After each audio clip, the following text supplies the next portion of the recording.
Hello, everybody. It's me, the Cup Man. Jason is a Cup, back with another episode of What Movies Do You Like? I'm here with Mac. I don't really have anything funny this time, so you might as well just Hi. introduce yourself. Hi. He didn't call me a Uh, cheeseburger this time. don't tempt me. I could call you a cheeseburger for the rest of this fucking episode. I will. Don't fucking tempt me. That's low-key kind of racist. How is that racist? Towards people named Mac. Yeah, if there's anybody named Or Mac like watching Dave. this, I don't like you. Yeah, Dave. I fucking Dave's hate you, double, Dave's single, Dave. This is like the second time we open a fucking podcast with burgers. I feel like we did this the last time. We just talked about Yeah, burgers for the that first was your time. fault that time, so. It doesn't matter who's at fault. Why are we talking about burgers? Welcome back to the episode, the 12th, not the 12th, the 11th episode. Yeah. Woo. Yeah, woo. We have two movies lined up. Beforehand, do you want to talk about just something? Anything unrelated? Just Dude, I had a general? crazy, last few days. And I must have Alright. been yesterday. I didn't Alright. tell you about this. Now you're gonna I tell had it a crazy to day the yesterday. internet? Also, I opened Twitter whenever we started this, and the first thing Ugh. I see is that Barron Trump's art was leaked, and it looks Oh. looks like David North stuff. I'm sorry. It's like I need I big, need to see big Barrett tits, Trump's art. Big Spyro. tit? Yeah, it's great. Wait, really? Yeah, let me send you this. You need to take a look. It's great. It looks like dude, a. It looks dude, like I that need to look at this. Xavier Angel, whatever. Xavier Renegade Angel. Yeah, I gotta see this. I gotta see this. Uh. Oh my god. yeah. Sorry to Dude, this. derail my the entire conversation. Thank you, But Mrs. Commerce. yeah, thank you for spreading the word, Twitter user. Wait, I just realized that was posted in 2017. Oh, wait, yeah, how is it? He's in college now. Maybe he's gone better. Oh, okay, so yesterday. Yeah. Share So, about yesterday. Tuesday, I had a little bit of a sore throat, and then throughout the day, I started progressively feeling more like I had a fever. Like, I went to Mhm. the bathroom, and the thermostat is right next to the bathroom at work, and it was 75, and I was cold. I was like, oh shoot, I'm sick. So then, No! so then yesterday I went to the doctor, and I have a strep throat, and they gave me medicine. Um, Huh? but I had to wait Which and is then go lame. pick up the medicine at the pharmacy. I go to pick up the medicine, I get in my car and drive. It's a few hours Hmm. later, and my tires making a really loud sound, and I was like, oh shoot. So then I look at my tire pressure on my car, and it was 1 for one of my tires. So I was like, oh Oh shoot, I my gotta god. go. I was close to the gas station though, so I just put in the gas station. It was very flat. But I couldn't get the handle off of my jack that comes with the spare tire. Uh-huh. So I couldn't jack it up and put the spare Whoa. on. So I Calm had to down. call my brother and get him to come change my tire for me. You're telling me you have to call your brother to jack your tires? Jack the car. Jack off the car? No, I feel like my car's a girl. You can still jack off a woman. You don't call it that. Anyways, yeah, it had a really big hole in it. So he took my tire with him and he put my spare on. Mm-hmm. He came over and helped me when I had the strep throat, so that's cool. That was nice of him. And then, Nice. so he took it with him so my dad could take it to work and get it fixed at work. And then today he drove back and he put it on for me, so that was pretty cool. Nice. And it's like the second time I've had a flat tire. No, it's not. It's like the third. It's the third time I've had a flat tire. Brother, your tires are... I get in situations. I get into situations. It's because the road I live on, the road my apartment's on sucks. There's like it's like they took a big like rectangle out of the road in one section and like filled it with gravel. But they didn't fill it all the way up. And I think that's where rectangles on the road. Yeah, it's like they cut a rectangle out. It's like perfectly even. There's like spike traps all over the road. But yeah. They're like, you can't see them. They're so tiny. Which, like, I know they do that to, like, fix potholes, but, like, why didn't they fix it? They just left it like that for days. It's like, that's awesome. There's just booby traps all over your driveway. Yeah, Alabama just sucks at, like, road stuff. Alabama. They don't salt the roads here when it snows. Like, driving from my house to, like, go back to my apartment, because I live in Tennessee, it's like, you cross the state line, and the roads are, like... You're, like, fighting like, God there's just to suddenly, go like, anywhere. snow on the road. What the fuck? Tennessee, we salt our roads, because we're smart. I didn't even know Alabama gets snow, to be honest. I thought it was, like Florida or something, where it's, like, rare whenever they get, like, snow. Dude, we got snowed in for, like, 4 days last year. Really? Yeah. Interesting. I don't know why. I just kind of always associated with, like, Alabama with, like Florida and Texas, where it's just, like, whenever it snows, it's just, incredibly rare. South Alabama is like that, yeah. Because, like, they have, like, the beach. Mm-hmm. But, like, North Alabama is cold. It gets cold. Ah, it's interesting. Like, it's 42 now. It's 42. Yeah. Wow, it's 42. Fucking hell, it's even colder there than it is where I'm at. Really? Fucking hell. Yeah. Oh, well, it did snow. No. It did rain a lot yesterday. It rained a lot yesterday as well, but it wasn't, that cold. I mean, and it was still cold. It was, like, 36 degrees highest, but, like, let me say, like, I mean, like, Fahrenheit. I'm not using the Celsius degrees. Yeah, if it was Celsius. like if it was like Celsius, I would be melting. I would be like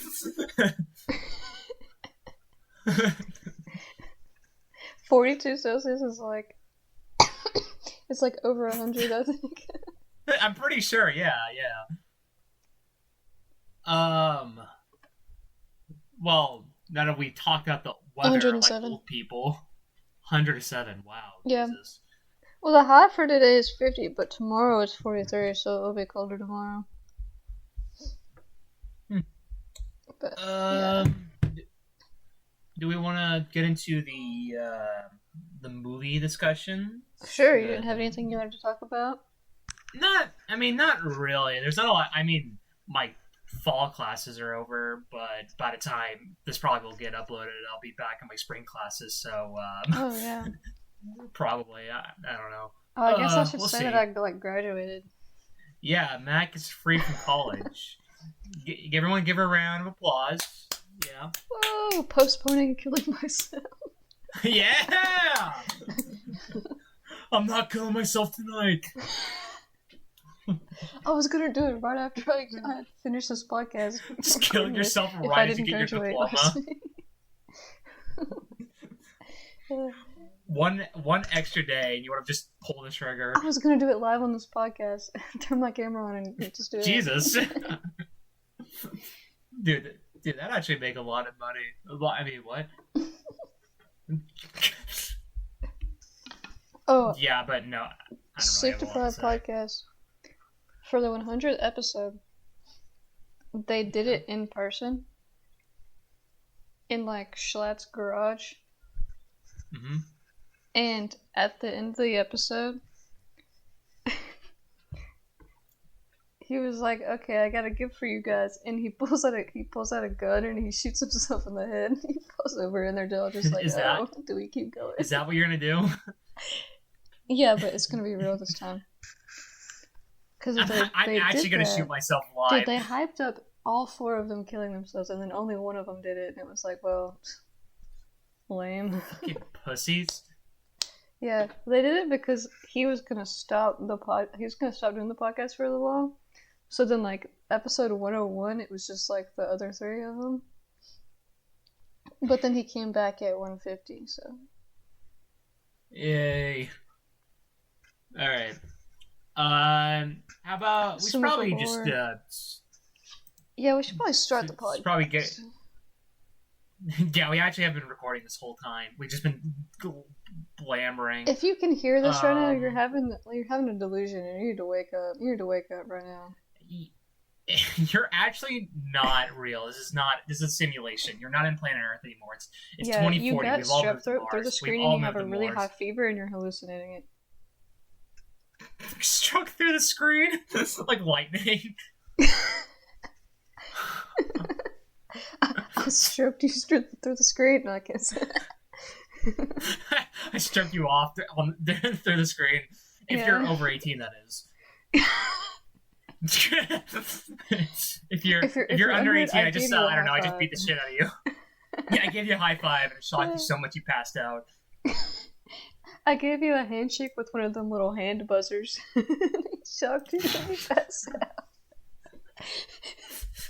Man, what a really interesting way to like start. Okay. Let's actually get into the movies. We actually didn't watch any movies at all. We don't watch movies here. It's actually a clickbait thumbnail. Well, let's get into it. We'll start with the first one, which is like they're very close, like alphabetically. Yeah, it's like it's really looking at because I was pulling them up and I was like, wait a minute, these you have to go several letters, like a whole word and a half deep to figure out. I have to go to the seventh letter just to figure out which was. But the first one we're going to talk about is The Cranes Are Flying, which I did not call it that during the last episode. I called it The Cranes Are Falling 3 times, like an idiot. Know, they fly, they fall. Sometimes they fly, sometimes they fall. But this was my pick. It was released in 1957. I have an entire notes of like how to pronounce some of these like people who worked on the film because I suck at English names, let alone fucking foreign names. So let me say right now, if I butcher like any name here whatsoever during this, like I'm sorry, but I'm kind of gay. So.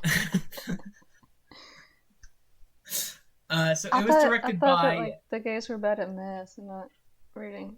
I thought that was the. I'm bad at both. Okay. Okay, it was directed by Mikael Kalarizif.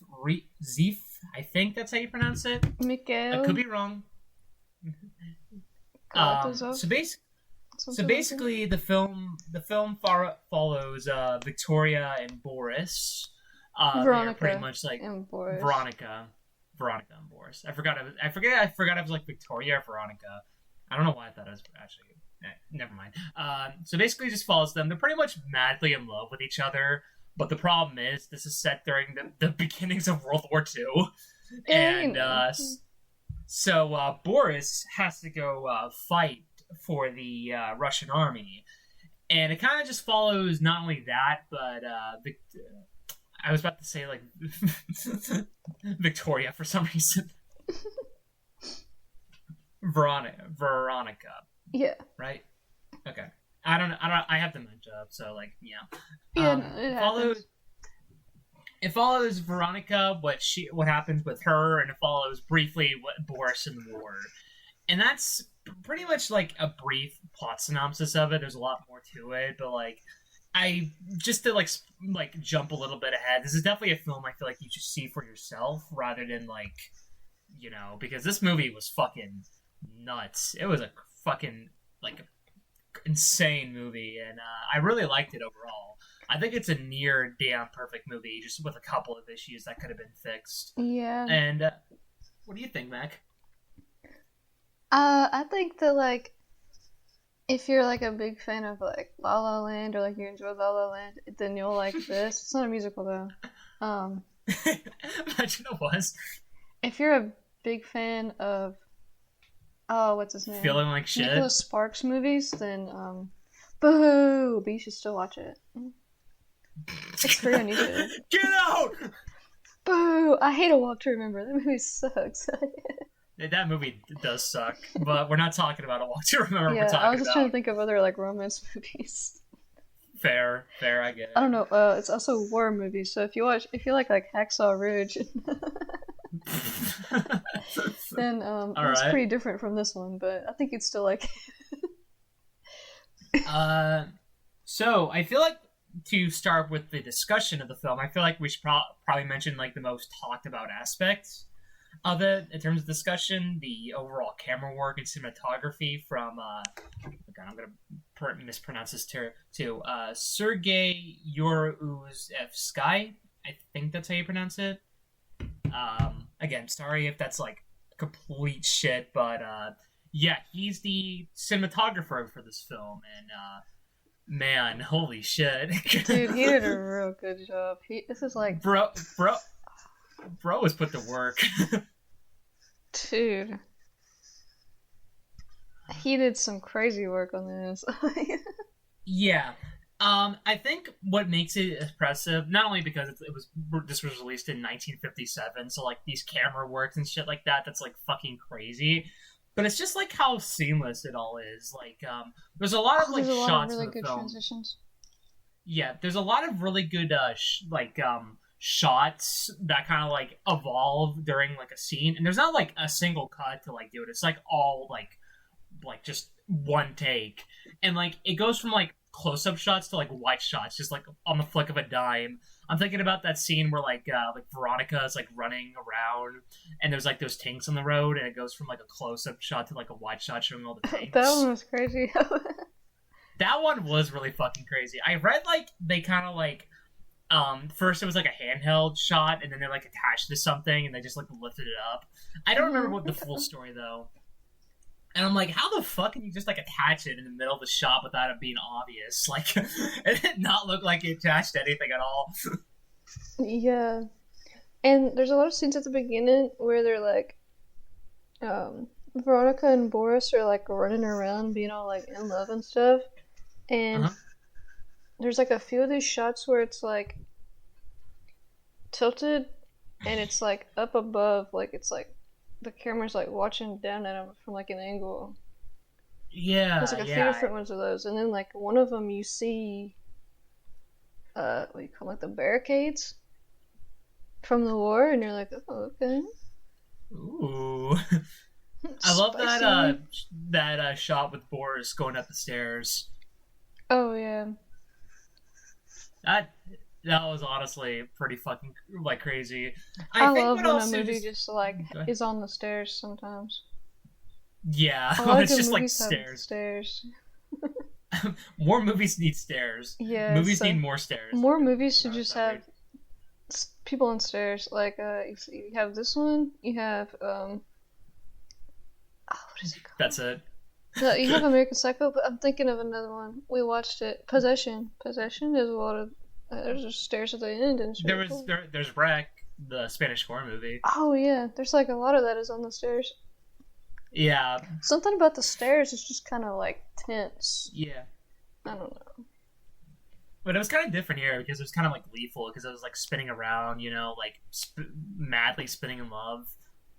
Oh yeah, that too. But like at the start, it was like she's like sneaking back home, and the dog is barking. You're like, "Oh, are they gonna get caught or something?" Ooh, suspense. I really love it whenever a film is shot so expressively. Like it's not afraid to be like, you know, like would it make sense for this camera angle? It's just like fuck it, let's just go fucking nuts with like camera angles and like let's just use all of whatever. Them. Like let's go fucking crazy. Like there's so many just like shots in this movie that it's just like incredibly experimental. I'm thinking like it's not. I'm gonna try to say this in the least spoiler way because we're in the spoiler free discussion. There's a shot near the end where like the soldiers are like in that bus and it like it's showing them going like it's going through the windows. Yeah. It's so like really fucking like just so expressive, and I love it. And speaking of experimentation, there was also one other aspect I'm honestly surprised because like not a lot of people talk about it. At least I didn't see a lot of people talk about it. I also really love the really experimental editing from Maria Timofeva. I think that's how you pronounce it. Yeah, it was like Uh, really well edited too. yeah, there was a lot of times where there was some really fun editing choices. And again, I'm gonna try to say this in the least spoiler I was about to way. say There's one, a and then I was like, "Oh, that's a huge spoiler, actually." that yeah, I feel like I know what you're talking about too. It was really but well edited. yeah, I feel like I know what you're talking about. But least spoiler way possible. There's a scene where Veronica is running, and the way it's edited is so like frantic and like fast, but it never feels like overly distracting or like okay, you're just like have no idea how to edit a movie whatsoever. Like it's very deliberate. Yeah, very deliberate with how they piece them together. The frenetic editing in this is what Bohemian Rhapsody wishes it could be. I was thinking that about about Elvis. Elvis is true actually. That scene where Yeah. the Ferris wheel is spinning really fast and it dude. turns into the record, and it makes me want to kill That myself. was so. Throw up. I'm gonna kill myself. No, but I'm really phenomenal editing all around. I really love how like everything is just so like. I feel like there was a lot of like what it's called like super imposition where it's like two shots, but like one, yeah. Where There's it's a like lot of that. superimposed on like a one is like superimposed on another, like overlaid almost. Yeah. Mm-hmm. Yeah, there's a lot of that. I noticed a lot of that, which I imagine like that must have been fucking crazy to watch in 1957 because like I don't imagine like it was probably like in other films beforehand, but like I imagine it wasn't like a big thing, like like maybe I don't know. Yeah, imagine editing films was like a lot harder back then too, because you're like literally Definitely cutting things probably. yeah, pretty much like. There's one thing I know about Cinema Paradiso is that editing films sucks in the old-fashioned way. Yeah. Like, I imagine they actually layered the films to superimpose them. Yeah. Which would be like. I wonder really how that was cool. done back then. I'm curious to know how they did that. There's gotta be like a documentary about it, surely. Probably. Or there's probably like an easy way to learn on it via online. At least I would hope so. Yeah. Before I continue on, is there something you particularly want to talk about, spoiler-free wise, that you really liked, disliked, whatever? I feel like I was thinking about one and then I kind of lost it. Let's see. Oh, with the superimposed shots that they did a lot of, it didn't feel like sometimes those can feel kind of tacky. None of them felt tacky. They all like looked good and they all worked good, I think. Yeah. I also think that I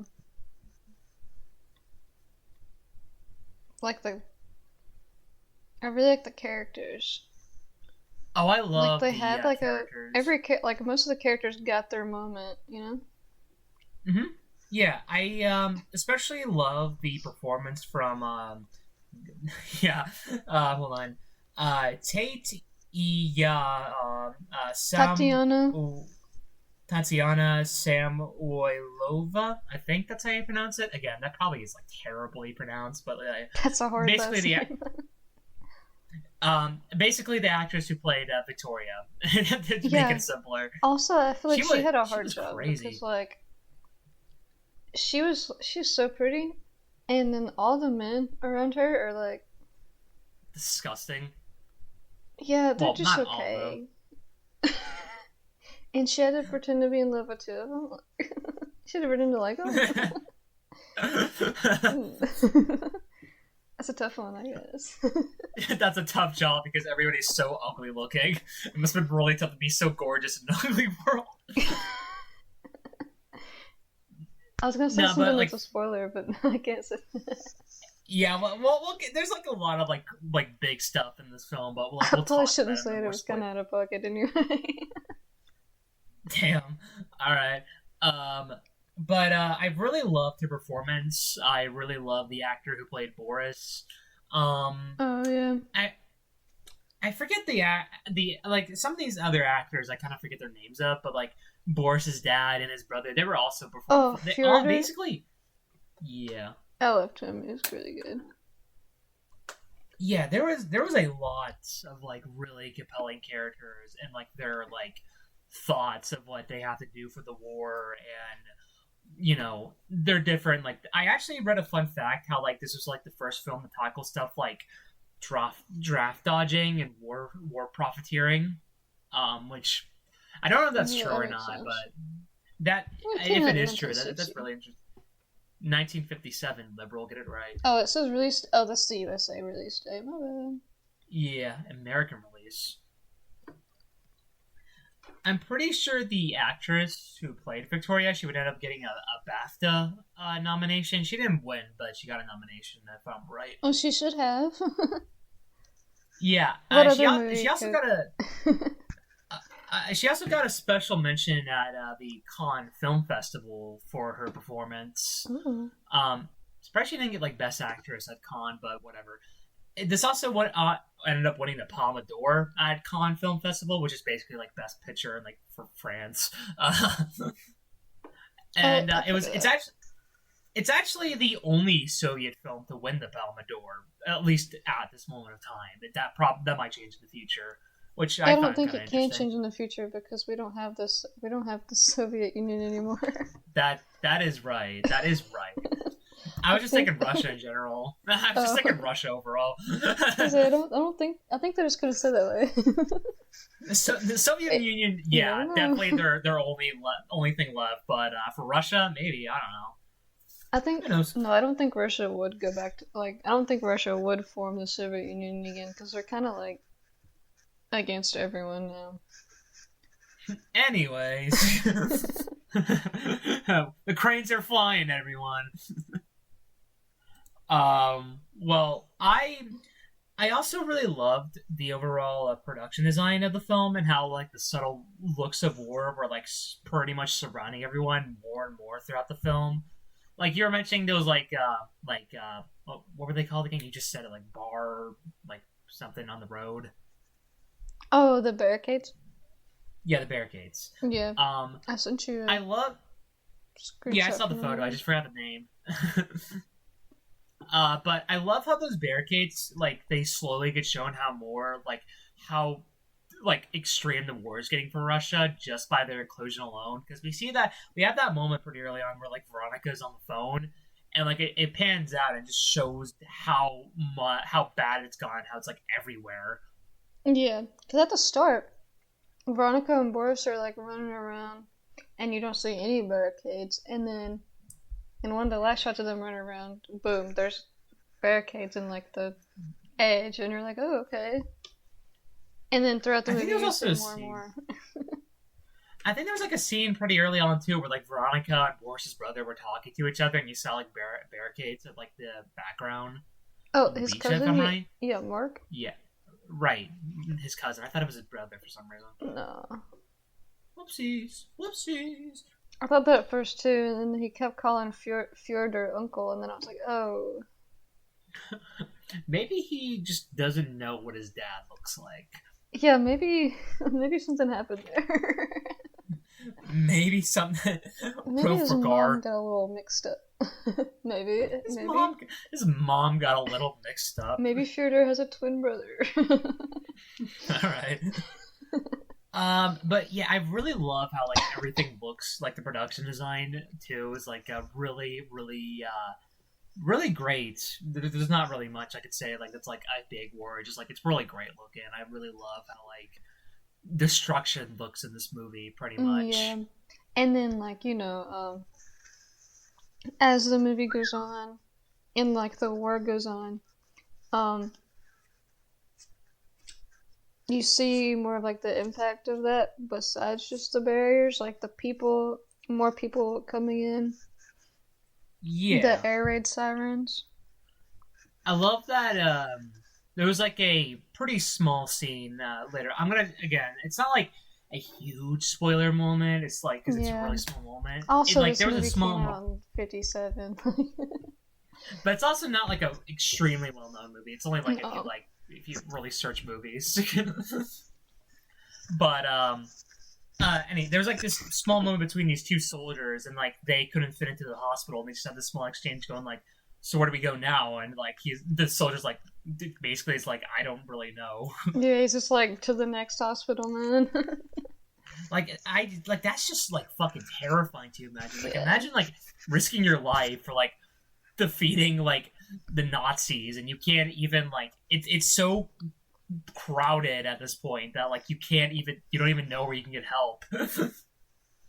And it's not like Russia was like ignoring their citizens either during this time. It's just the fact that there was just so many people getting hurt and dying. Yeah, because it was like buses and buses of them, and then Fyodor, who is also the chief surgeon at the hospital, he was like, "We can take 80, and that's it."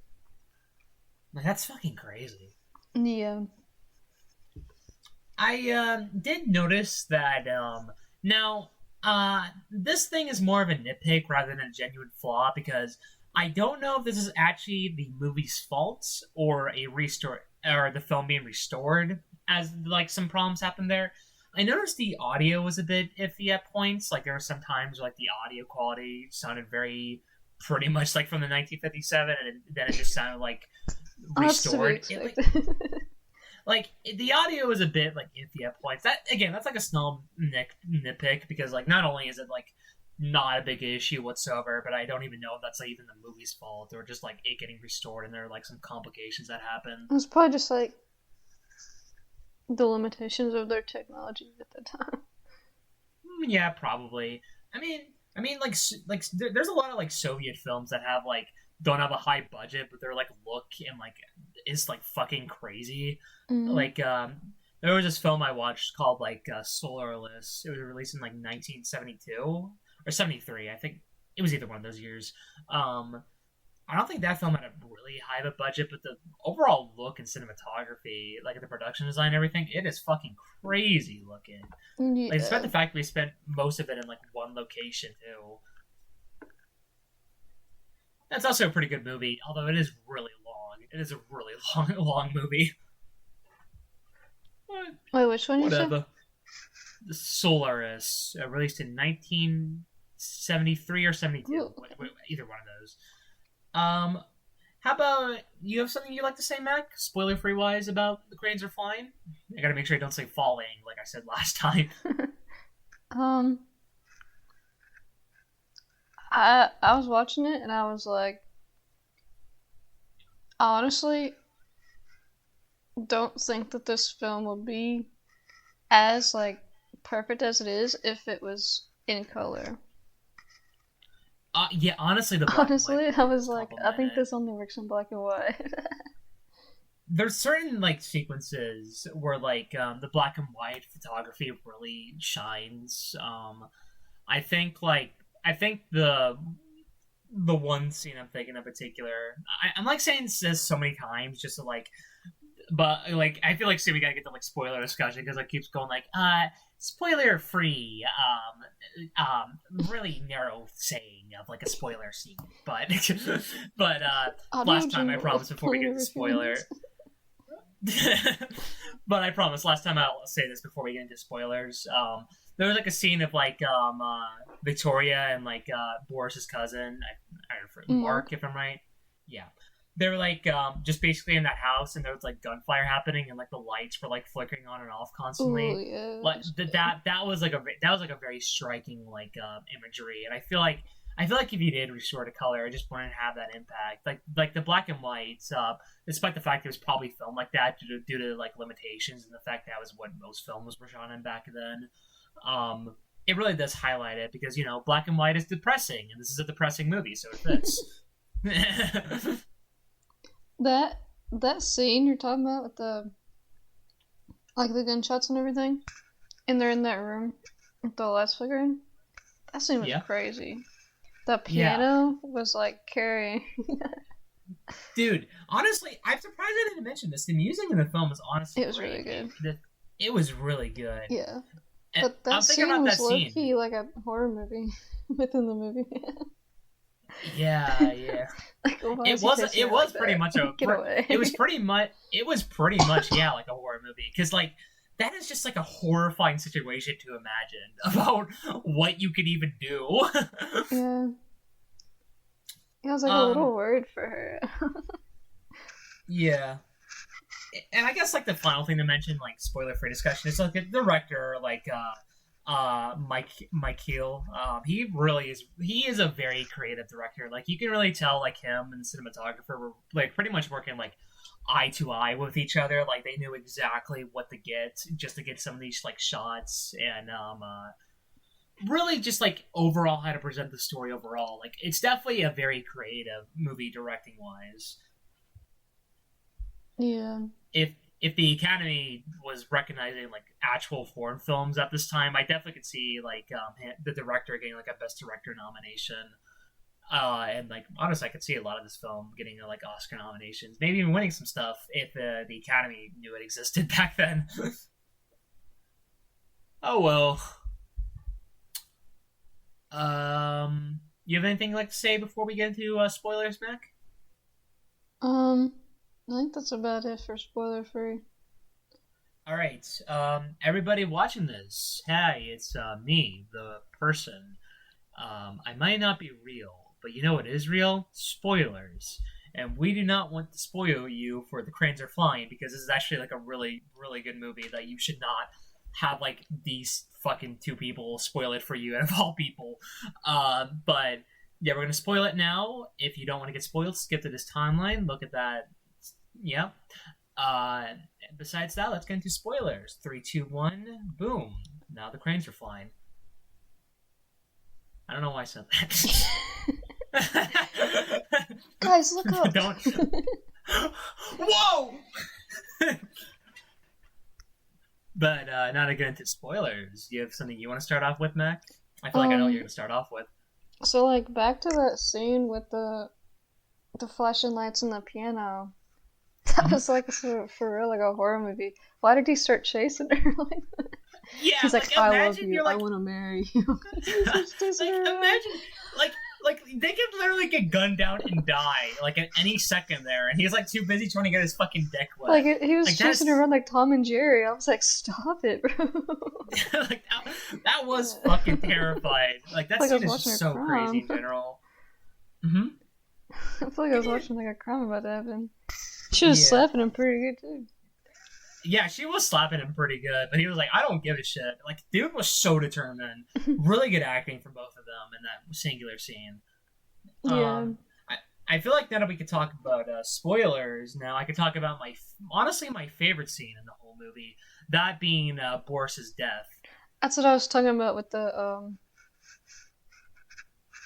like the really good editing. Yeah, I had a feeling you were that's what you were talking about, but I didn't want to like say it because it was like you know, like, man, I wonder what she's talking about. But yeah, I feel like that's legit the moment where I feel like pretty much everything about the best aspects of the film just worked for me. The writing's really interesting. The cinematography is really creative. I love how the constant spinning of the trees as like Boris is like world kind of like slowly gets darker and darker. The music just goes so fucking hard for like no reason in that particular scene too. Like it's just so fucking like hard in particular. The editing is really interesting. And like the ending of that where he like says like I don't remember like the last line Boris says, but it was just so fucking like chilling. Like it is just such. It's like honestly like an 11 out of 10 scene for me. Like it is just genuinely like perfect at everything it does. The guy says like, "Are you injured? Where are you injured?" And he's like, "I'm not injured. I'm." And then he dies. You're like, oh, okay. Like that is so fucking hard. Like holy shit.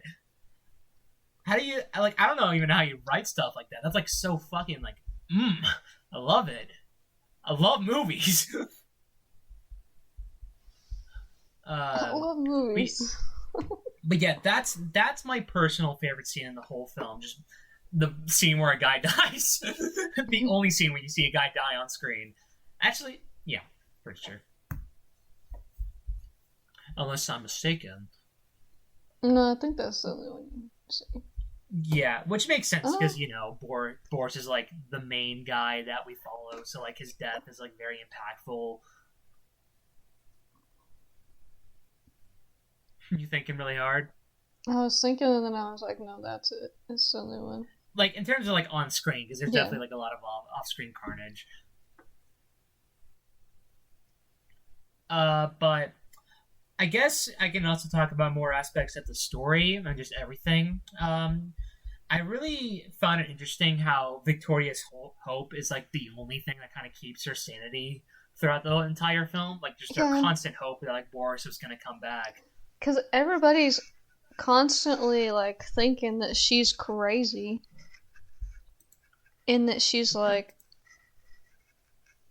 being, like, terrible. So, like, her hope is, like, the only thing that's really getting her through. Because everybody around her is kind of not helping. Yeah, pretty. And like even with like people who like are more helping with her, they have their moments of pretty much like kicking her in the fucking Yeah, where throat. they're like, I don't like you, man.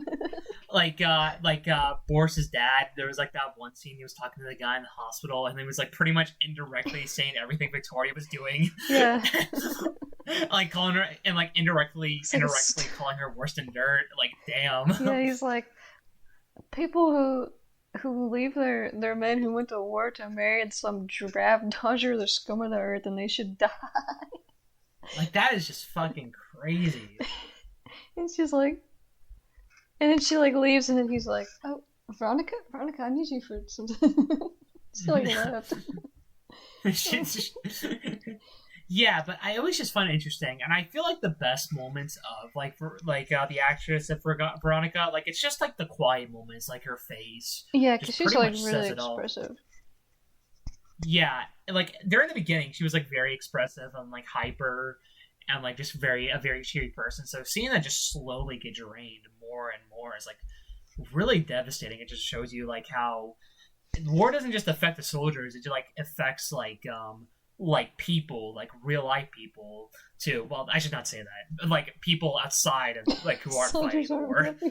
Yeah, soldiers aren't real people. That's not what I meant. Sorry. But yeah, basically like people who are not directly fighting the war, it's also affecting them too.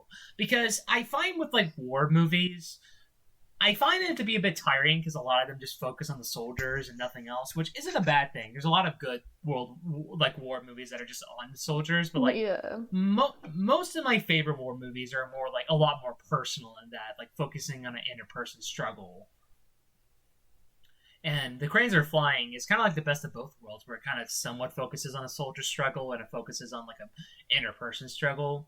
And it's just really, I find it really interesting just to see how much like Veronica is just desperately like losing more and more like of her sanity just over like something she's not even fighting for. Yeah, and like she marries Mark, but it's not something that she really wants to do. So then I think that like whenever Fjordur says all that about going off and marrying draft dodgers and how like people like that should die, I think that like really sets like into motion her actions throughout the rest of the film. Yeah. I really do love like the overall like personal journey of Veronica, like how she goes, and like speaking, I guess to speak about other things I do really love. I really love the overall message and the ending of this movie about what it was saying, because regardless of what you think about like like the Soviet Union or like communism and all that stuff, I think the ending of this movie is like really like powerful for what that soldier says about yes, there are soldiers that didn't make it back, but as long as you remember them, they're not gone, pretty much. Yeah. Like, and like they didn't die for nothing. Yeah, pretty much. Which I just think is such a powerful message. Like that's just so. Yeah. Like, and then Veronica starts handing out all her flowers. It's to so people after good. That. Like, it's so good. And then you see the cranes flying. Like that's the title.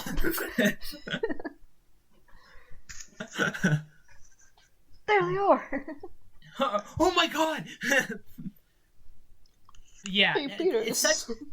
I love how it goes from being like a pretty much like like oh the whole situation's fucked, like she feels like dumb for even like worrying so much about Boris being dead all this time, to like her like it's like pretty much supporting her, going like, yeah, it was a little bit naive, but there was a point. Yeah. Is there something you particularly want to talk about? Spoiler wise, Macro? Let's talk about Mark. Oh boy, let's talk about Mark. It should have been him. That's what I'm gonna say. It should have been him. During having that whole sequence, because like, okay, he starts like hitting on his cousin's fiance. Yeah. Convinces her to marry. Like he gets like a draft exemption in his uncle's name, and then he like convinces Veronica to marry him because it'll be for the best for like both of them. And then he still like cheats on her. It's like, okay, dude, what's the point? I love that that scene where like they and like pretty you much see the girl and you're like, you're leaving her for her. Okay. You don't know what you're missing. But then you see Herman and he's like 50. You're like, okay. Honestly, it's hard to tell with like old stuff because like men just looked older back then. So I don't know if he was 50. He might have been younger, but he looked like he was 50. I love that moment, that really quiet moment where like, you know, Mark tells everybody that him and Veronica are getting married, but like nobody says Nobody anything. wants that. Like nobody says anything, but everyone's so fucking pissed about this choice. Didn't like one of them like break something, if I'm right? It was one of the women, I think, right? Yeah. The mom. I was gonna say, wasn't it Boris's mom? I love how much the director Mark High Heels, I don't know. I love how much he like Mikhail Hanukkah. I don't know why I said that. What? I don't know. I just said like a random director's name for some reason. But anyhow, I love how much the director really like. I like how he was able to shoot through like crowded people so seamlessly. Oh yeah. Like one of my favorite shots is like that scene where Boris is trying to look for Veronica, and like you see the camera slowly pan, and he doesn't find her, so you see the camera just slowly pan like all the way back to where he was going. Mm-hmm. Like that is just fucking crazy. Like, how do you even begin to like storyboard that, if they even storyboarded it? Yeah, and how do you set that up? And like, I don't know. Surely that took like Soviet cinema was just so like crazy. Like it was crazy. And then the one at the end where Veronica's looking for Boris, but like he's dead, so she's just like running through these, like pushing through these families and like couples meeting up with each other, and it's like it's a really long scene. Yeah. I love that shot where like Veronica cries with the flowers. Oh yeah. Not much to say from that. Not much else to say from that. I just like it's just really good. Yeah. I guess I can mention my only real issue with the movie is that the whole movie is about the interpersonal love story of Boris and Veronica and how it like shatters just based on this war. I feel like my only real issue is that after the first act, Boris doesn't really get a lot of screen time, which I guess you could say it makes sense because he dies. But like even before he does die that, pretty early on in the movie. You're like, wow, but like even before that, he hardly appears. Like there's only like a couple scenes with him after the first act before his death. Like I kind of just wish there was like a little bit more that he like did. Or like said or something. Like I don't know. I guess like there's just something about it that just feels a bit too like for a film that has like nearly like pitch perfect pacing. That's the only thing where it's just like I kind of wish we had more of that. Like I wish we saw more of like Boris fighting in the war. Yeah, because that was like a bit of a problem. I didn't really feel anything when he died. I was like, oh, that's it. He's dead. That's all we're getting. Yeah, I was like, okay, well, there goes that one.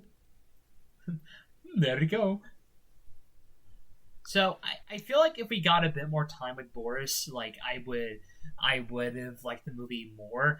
I still love this movie, don't get me wrong, but like this that's like the only real gripe I have is just like, man, I just wish there was more to that. Like I just wish I understood Boris more. Like Veronica I understand 100%, but Boris I still feel a little like hollow like after the first act with. Yeah. I do love that scene where like the Boris's dad pretty much stands up to like the to like Mark at the end. Yeah, when he like really lets him have it, it was like really satisfying. Dude, it was so satisfying, and like the way he like finds out about like what was it that Mark did? Like I forget what it was that Oh, like it's really when set him off. that the husband of that girl that Mark's cheating with wants to go borrow one of Fyodor's like one of the vehicles from the Oh hospital, and yeah, Fyodor's like, no, I yeah. can't. And he's like, well, I'll extend Mark's exemption from the draft, and he's like, hold on, what exemption from the draft? I did not authorize that. And he's like, Mark Oh told me to yeah. do it. So Damn, he what a went behind his bitch. back and paid money and said it was in Fyodor's name. That is really interesting. Yeah, That is really interesting. so that he could get Veronica and then cheat on her. What's the point? What's the Bro point? wanted a pussy so bad he dodged an entire world war to get it. That is Dude, commitment for how much he didn't care about her. you really don't get any like retribution for it either because the war ends and he never has to go face anything. Yeah. But he is like expelled from his family though. So. That is like it is so fucking crazy how much like Mark is such like an asshole, but it's like a very realistic asshole, like what Yeah, a person would be during this time, just pretty much using like a worldwide event for their own benefit. Like that is just fucking crazy as shit. But oh man, there's just like so much about like this like film where like just like there's like small scenes and like just like the characters and the overall narrative that's just like man, like yeah. movies today can't even be as compelling like like depending on where you're looking at. Like this fucking film released in like 1957 was able to have like one of the most engaging love stories ever written. Yeah. Yeah. Bless you, dog. I know that was a cough. Bless you.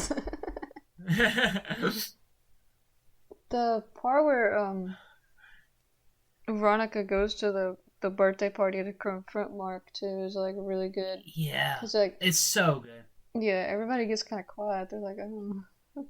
Also, man, I just gotta say right now, like I wish I lived in like a place like Moscow where it was like snowing all the time. Like I just want to like be in somewhere where it's just like fucking like Antarctica, but I can actually survive in it. Okay, I could survive the Moscow winter. Yeah, watch me, pussy. Well, with how your I brother die of is like about the cold, then like I guess you could, yeah, if you're like him. my brother just can survive anything. Like there's nothing you can literally stick him on the sun and he'd be able to survive somehow. Like he's gonna be the first man to live on the sun. I don't know how, but he's gonna find a way. He's built different. Like if it's like 30 degrees, he wears a light jacket. I know, like it's It's fucking like crazy. He doesn't wear long sleeve clothes at all. that's a Like let's problem. start. Let's So I'm dating let's this start. guy, and he doesn't wear hoodies. So like, bro, can He's you at just least like constantly buy one sweaty. and give it to me? Despicable. Yes, And then yes. like Stick this man in Moscow. yeah, when he visited me in the summer, it was 100. He came here and it was 100 degrees on the first day he was here, and I was like, we were It's both still like so crazy. dying, and I was like, so like we went to mini golf, and I was like complaining so much, and he's just like, yep, it's pretty hot. He's already acting He's like a like, I'm dad. from And here, you bro. two didn't. And you're like, fine. He's already like a dad, and he doesn't have any children yet. He's got Daisy, the dog. That is true. That is true. Anyhow, the cranes are flying. Yeah. Oh, what was I gonna say about that? Oh, I don't remember if it's at the party still, or if it's when they get home from the party. But Yeah. you know, Veronica's upset because who does he think he is? Looking like that and cheating on her. Looks like that. But also, I don't know, he's like, what is it? Like, what's the like, what's the matter? Mm-hmm. After he like gave a gift that was supposed to be from Boris to her that was never given to her to another person that he's like probably sleeping with. He's just like, what's the problem? Bro is clueless. It's like nobody's taken her seriously in this entire movie. Yeah, I think everyone until the end. Everyone was just insane. Yeah. Oh, we never talked about the little boy Boris. Yeah, honestly, he's kind of like a small inclusion though. Like he only appears for a little bit, but like I did think it was cute that he had the same it was name very cute. as Boris. And how like it was she was like the only one she like cared for that was like not fighting for the war. Yeah. And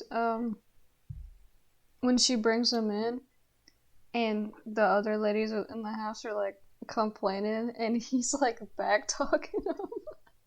Yeah. Just like 3-year-old, he's like You know, I wonder because like you know how like during that like scene where he's first introduced, like the editing is so frenetic that like you can only like up here you can only assume that like he's not assume you can like see that he's about to get run over like during the hectic editing. I wonder if that like inspired like other films. Like I know 28 Days Later does that a lot, where like the editing is so frantic that like you often get surprised because it's just like so fast, but like it makes sense why it's so fast. I wonder if like 28 Days Later, I know that's like a very different movie. That's like a zombie horror movie. But like I wonder if like Danny Boyle looked at like this film and was like, I like that. I like that a lot. Yeah. And like sometimes like that like frantic editing can feel like it's like way too much, but in this case I don't think it was. I think it was It's really dependent on like how you use it, because like there's like sometimes a lot of movies like where it's just like sometimes it's just like it's not even like a style choice. You just don't know, like you didn't know how to direct it, so the editor has no idea what to do. So they're just doing their best about what they were given. But it was definitely not the case here. I really love like I always feel like with like editing, like a lot of people say like the best edited films are like the subtle ones, like you don't even notice the editing. But I honestly feel like personally for me, like it's the opposite for me. My favorite films editing wise are the ones where you can clearly tell it was edited. Like it's a huge style choice. Yeah. Like one of my favorite edited films is Requiem for a Dream, and you can definitely tell that film is edited. Like you could tell it has an editing style. This film is edited. I mean, hey, my favorite director is Edgar Wright, and like look at his movies. He's pretty. The man who literally makes editing a part of his style. Dude, if I see him, I'm gonna kiss him on the mouth for making Scott Pilgrim with all those crazy edits. Not actually. That's like a crime, but yeah, that's like you probably go to jail. Yeah, that's like sexual harassment.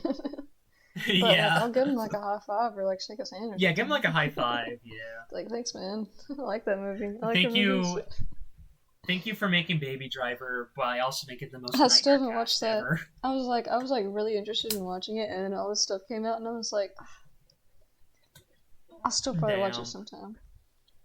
Yeah, I'll still probably watch it. You know, I separate art from the artist. You know, like all those actors are terrible, but you know. Gotta judge the movie by itself. Yeah, because like Kevin Spacey's a villain in it anyway, right? He's not a good guy. Yeah, so it actually fits. Edgar Wright actually predicted the future. Yes. Hold on a minute. Maybe he's a method actor.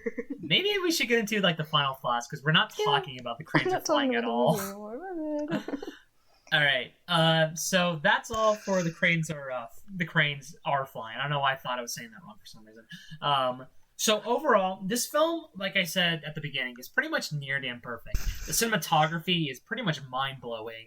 The editing is really great. All the performances of characters are really engaging and like pretty much just like top tier. The directing's really creative and like besides like a couple issues like here and there, I honestly get why this is highly regarded as one of the best films ever made. What about you, Meg? I thought it was like great. I didn't know anything about it before I watched it, and then you know, like very early in, I was like, okay, this movie is gonna be like amazing, like the whole way through. It's gonna be peak. It's gonna be big. I just love a good World War II related thing sometimes, you know? Yeah. It's nice to watch like a World War II movie that reminds you why World War II movies are good. Yeah. I mean, hey, if you go to Washington D.C., the Holocaust Museum is free. It's very very cool. Be very respectful if you go.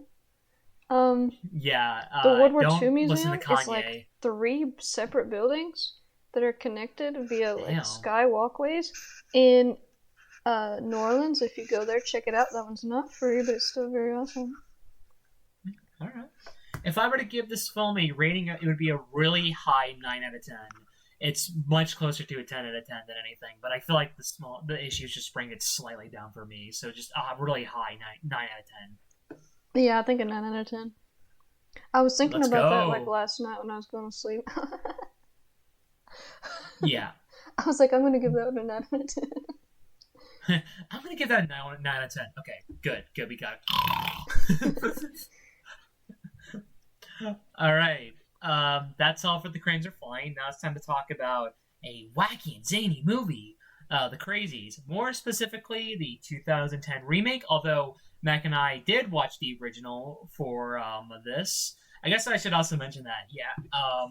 In case anybody watched it for like Mac to say this, she did not watch the original Hairspray to talk about for this episode, so Sorry. you can throw tomatoes at her. Or something. Probably just like set me on fire or something. No. Damn, all right. Witch.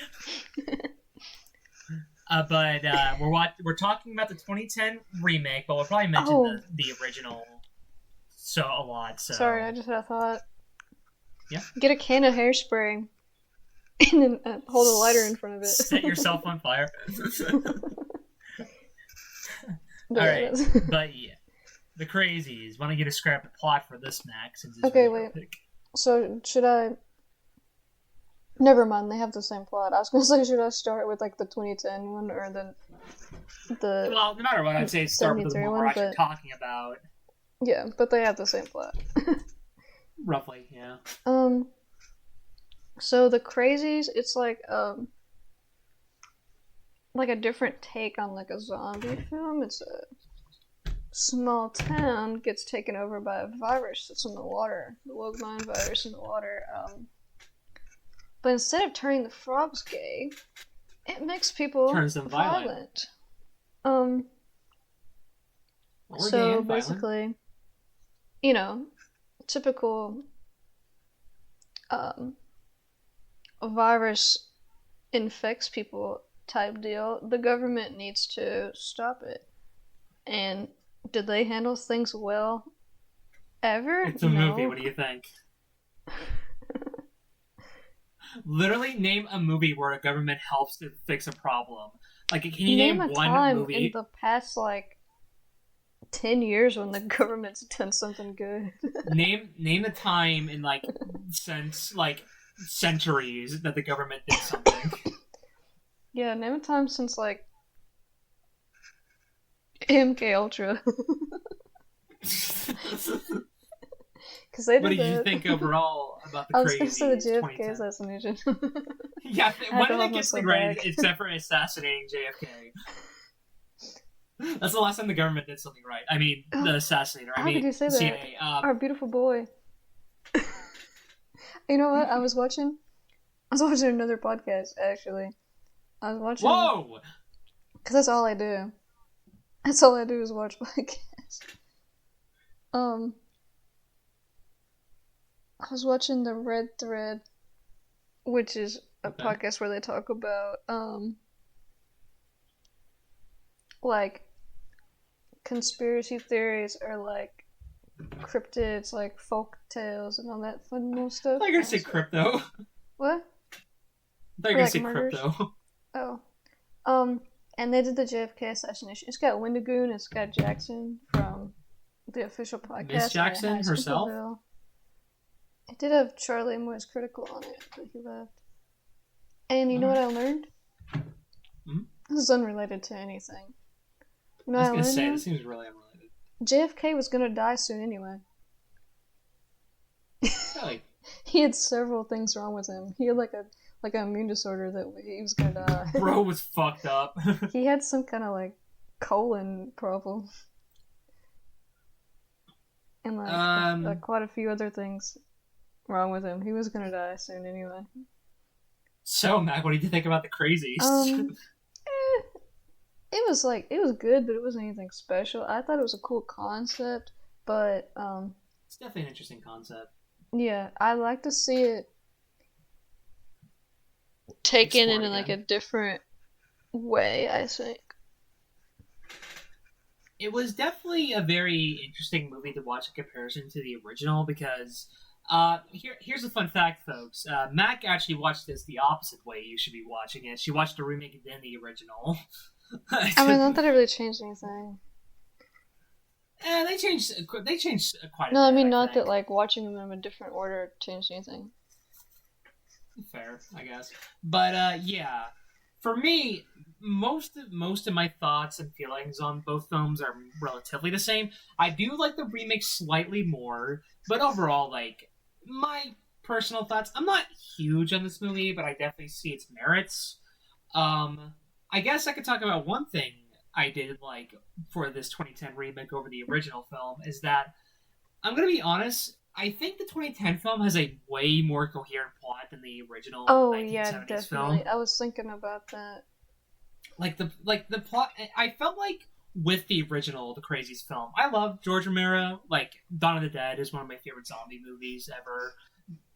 But with this film, it felt like he didn't really know what he was fully doing. Like, I felt like it was just like a compilation of good clips. Like, but you had to wait for every good clip every like 10 to 15 minutes. Yeah, I did. Okay, I will say something I liked more. A few things I liked more about the original than. Let me start over that sentence. Let me start that sentence over because I don't know what happened. Walk out the room, walk back in. I was like moving my headphone cord. I just stopped.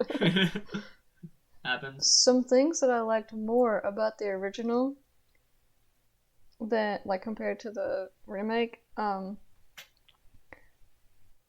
The camera work was like more expressive. There's like a particular shot where the scientist is in like a military vehicle talking to this guy towards like first like quarter of the movie, I guess. Yeah. And it's like shot like handheld, almost like shaky cam. It's like you're there in the conversation, and I like that. I thought the camera work was like way more expressive and interesting. But I don't know. It did match the whole like disjointed plot of the movie. Yeah. It's like the camera work was like matching the plot, because the plot was like nothing. I also think that the 70s aesthetic is just really fun for this. It's not really an aesthetic because that's just when it took place, but this is filmed pretty much where my old town, where I used to live. Yeah, It caught me off guard because I was like, oh, this one's filmed in Evans City too. Because I guess like most of his movies are. Yeah. Like, the school is, like, pretty much my school. And of course it looks different there, because it was, like... Did this happen to you guys? I wasn't around in the 70s, but maybe. Yeah, but, like, your grandpa? I don't know. Maybe he doesn't want to talk about it. He has PTSD or something. Ask him. There's definitely moments in the original, I think, have a lot of charm. Like, during one of the ambush scenes, like, there's that one lady just, like, sweeping in the grass for, like, no fucking reason. That scene was hilarious. I think that both of them each have like one iconic kill. Because like whenever I messaged you and I told you that I like the kills better in the first one, but I was wrong for that. I was just thinking about this one kill because after that it's kind of just nothing. I do like the style. I guess this is a stylistic choice, but it could have just been like a low budget choice. The blood in the 1973 one is so bright.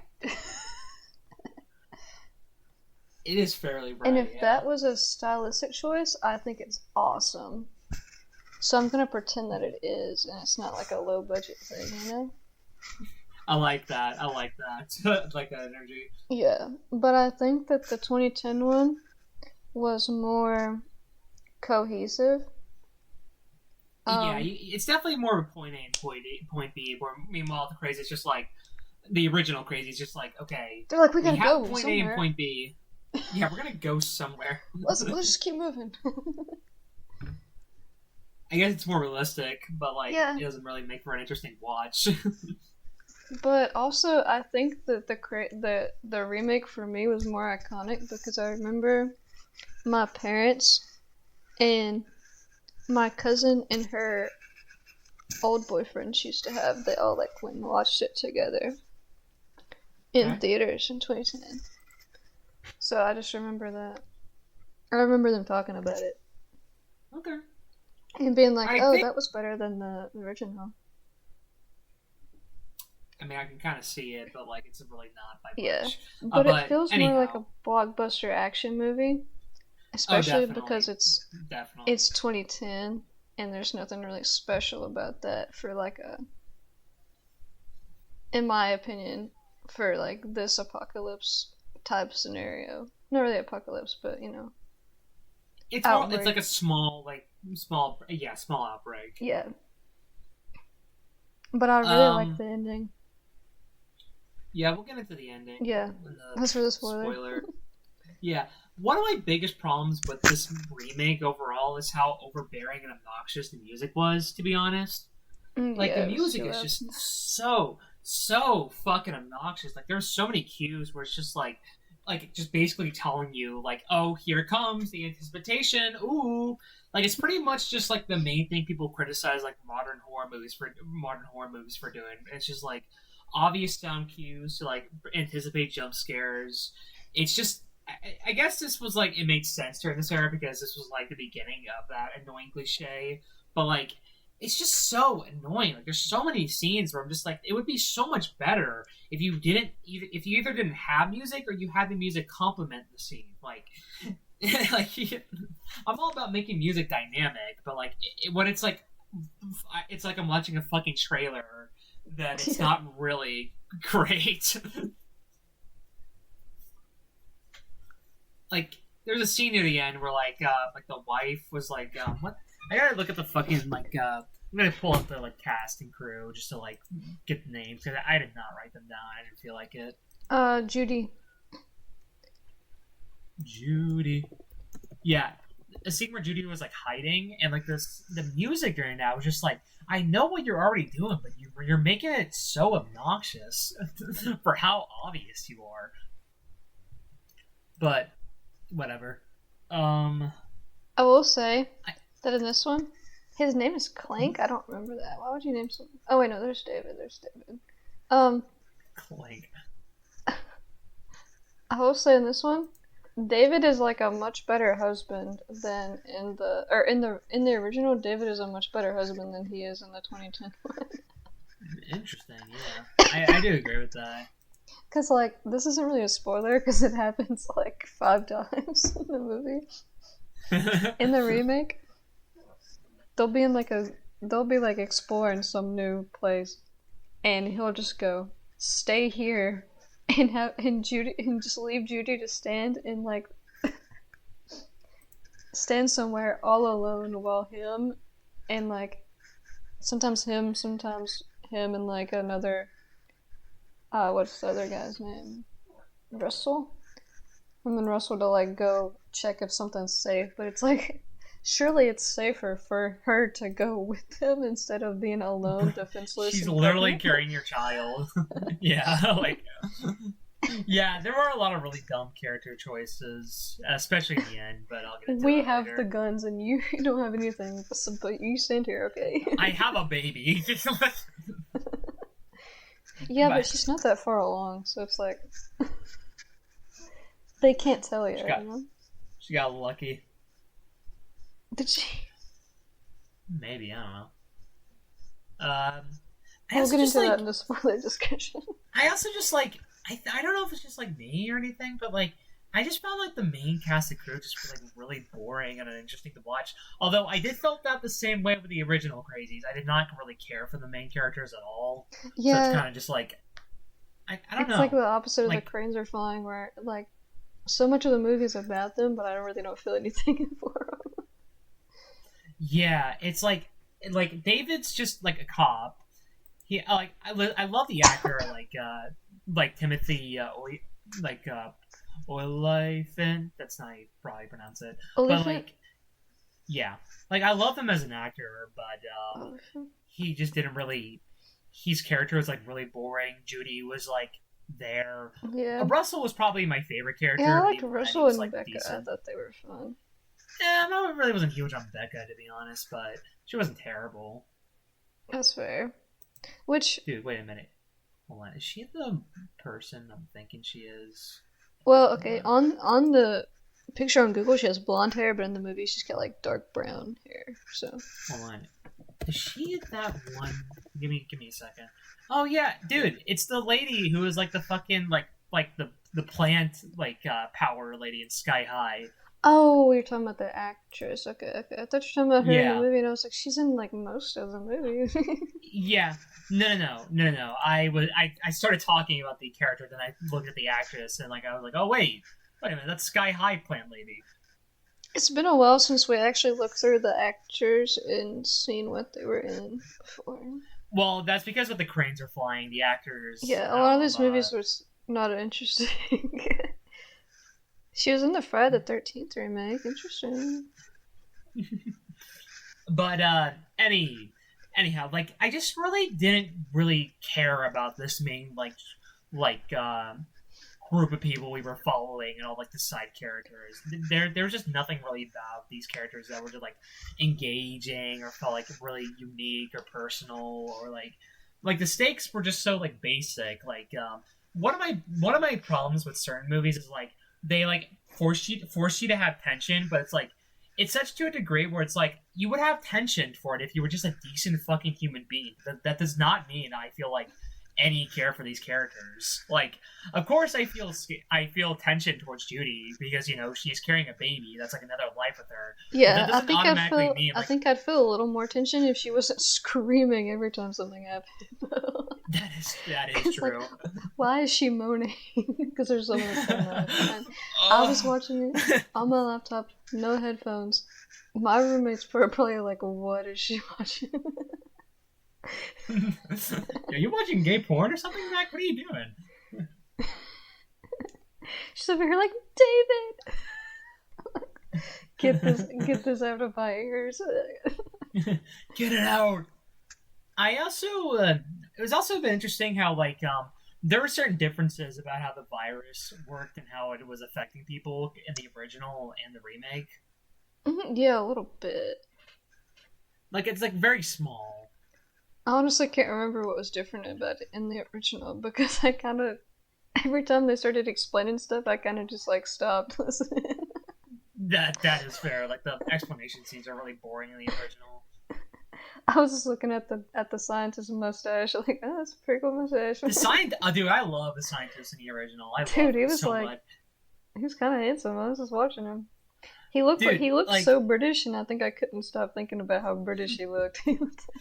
I love that actor because he was in the original Dumb and Dead, and like he has like one of my favorite lines ever, where he just goes like, "Dummies, dummies." It's so funny. but but yeah, with like it's like a bit more like zombie-fied a little bit in the remake. I felt like, especially that scene Yeah, early on in the jail cell with that one guy. yeah, that scene was really tense though.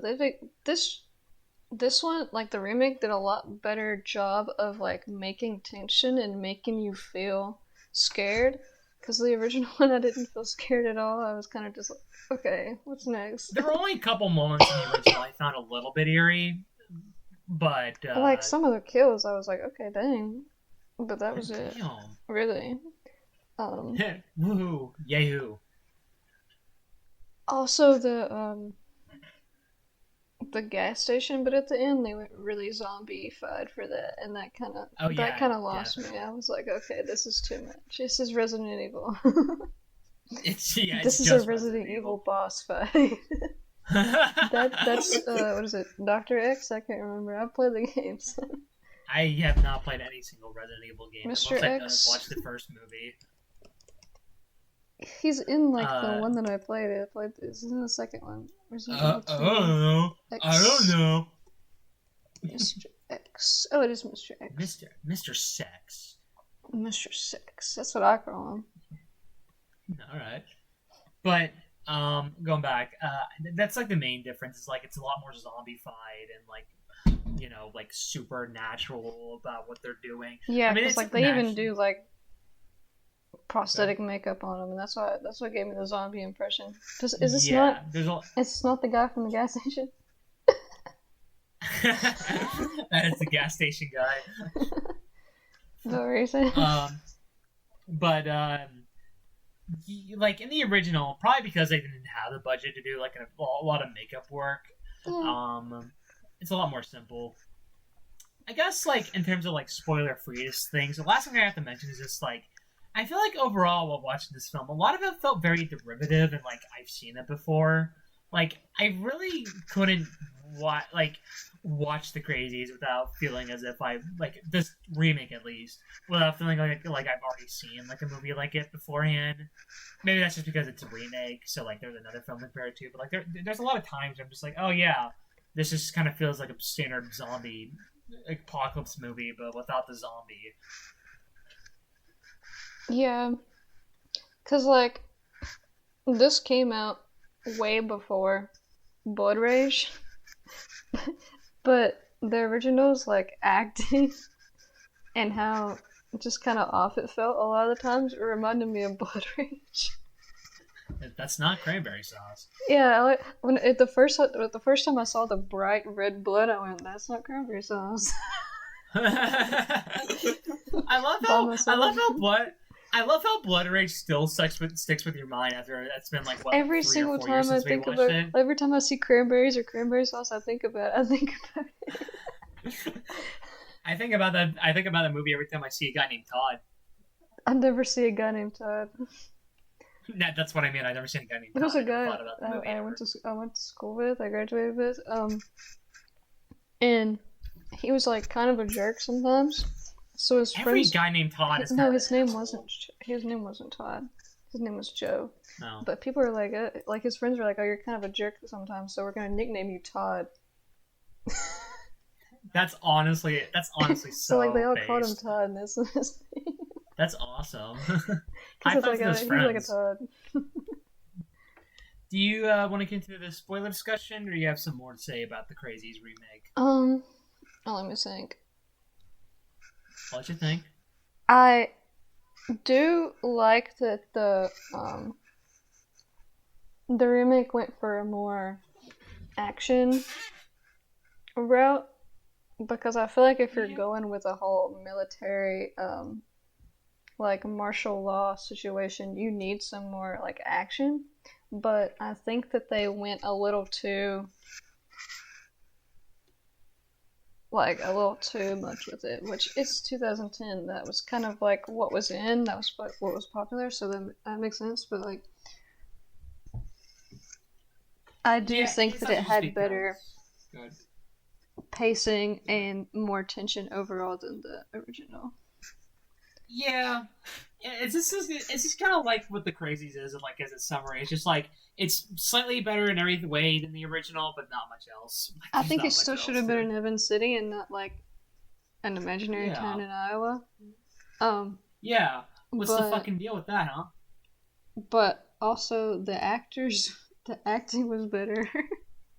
I thought it was that the definitely acting better. was very good in the 1973 one. The acting was pretty goofy. The scientist was the only one that was like really trying. Judy was better, cause like she was actually smart. She was Judy also in the original was kind of like an airhead. I was like, how was she a nurse? I was like, how was she a nurse? I was like, I'd be a little scared because at first you're like, okay, she knows what's going on, and then like as the movie goes, she's like losing the plot piece by piece. I'm just like, man, I don't know. But yeah. That's all I have for the spoiler free. Alright, hey everyone, it's time to go the crazy mode, or, flashback to like a 2019 meme, sicko mode. You remember when that was everywhere? We're gonna spoil the Crazies now. If you don't want to get spoiled for the Crazies now, skip to this timeline right. I'm not gonna say it. Skip to the timeline that I'm putting on right now. Besides that, we're going to spoil the Crazies. 3, 2, 1, boom! The Crazies. Now I'm thinking about it. There are a lot more movies that have came out in the last like few years that do a better job at this like scenario, like this type of like virus. Any ones you particularly thinking of? There's the Belko experiment. There's I know that there's one that I've heard is like crazy. I think it was made by like a YouTuber or something. It's made by like a guy that's friends with Meat Canyon, and I can't think of what it's called, but it's like it's not Chinese. It's like maybe Taiwanese or something. And I can't think of what it's called. So you can go ahead with whatever spoiler thing you want to start, and I'll look for that. Well, I was gonna just mention like the whole like final sequence at the gas station and how like dumb David was. Yeah. Like at the very goddamn least, with every other time there was like some sort of protection that Judy had, and like everything prior to that. But with the gas station, pretty much everyone, like the two people that joined like them, like Russell and Becca, they got killed. They're pretty much stranded with no one to protect them whatsoever. Yeah. And yet David's just like, you stay there. I'm gonna check out the gas station. It's just like, dude, just leave her in the middle of this gas station parking lot with hundreds of dead bodies that were infected and they could come back. You don't know. Literally, like no protection whatsoever. She doesn't even like have a gun to like defend herself. And it's like, you're gonna just leave her alone. Yeah, because surely the gas station, which is like it's a truck stop. It's a truck stop. It's like aisles and aisles of things. Surely having a place where you can hide behind like the aisles and the shelves is better than just leaving her out in the parking lot. Oh, and the movie is it is a Taiwanese movie. It's called The Sadness. It came out in 2021. I heard that it's really good, but it is like really violent. Okay. Like there's like a lot of like violence and like there's some like essay stuff. So if you're not depends on okay with that, then don't watch it. But I have heard that it's like one of the best zombie movies. Okay. I haven't heard of. I don't think I've heard of that much. I've only heard it because I watched the Meat Canyon second channel. And he like talked about it. But pretty much it's just like a pandemic that turns people into like sadistic monsters. That sounds so like fucking like 80s Japan, I'm not gonna lie. Well, it's 2021 Taiwan. Close enough. Yeah. I guess. What about you, Mac? You want to mention something particular, spoiler related? I had one. I just didn't like the gas station scene. I think I was just like, man. The gas station sequence was kind of ass. Yeah, it felt like a video game. Yeah, like I do see it. Like press X to avoid like the swing. Yeah, like they took a break and played a Resident Evil game, and then they came back and they're like, okay, we got something good. I did like the scene with like the freezer, and she's like hiding behind the meat, but it didn't really make sense how David was there. Yeah, he just spawned in. There was like it was very clearly this like huge butcher guy, and then all of a sudden it was him. It's like what? Like bro just slivered in. Oh, we can talk about my favorite kills now. Okay. One of them is everybody's favorite kill. It's the poster for the movie. That scene where they have the people quarantined in the high school, and all the people with like a temperature or like symptoms are like strapped to beds, hospital beds in this room. Yeah. And this guy comes in with a pitchfork, and he's dragging it along the floor, the tile floor, and it's like the most terrible sound ever. And then he starts stabbing people in their beds with it. And it goes like through the bed, and it's crazy. And I like that. I like that a lot. It's definitely a very terrifying like a scene. Just like the idea of it, like you're pretty much fucked in that scenario. Yeah, because like imagine being the first two people. He just stabs them once in the gut, and it's like, okay, they're still alive, and now they have to slowly bleed out. I'd much rather be like the third one that he stabs like 5 times.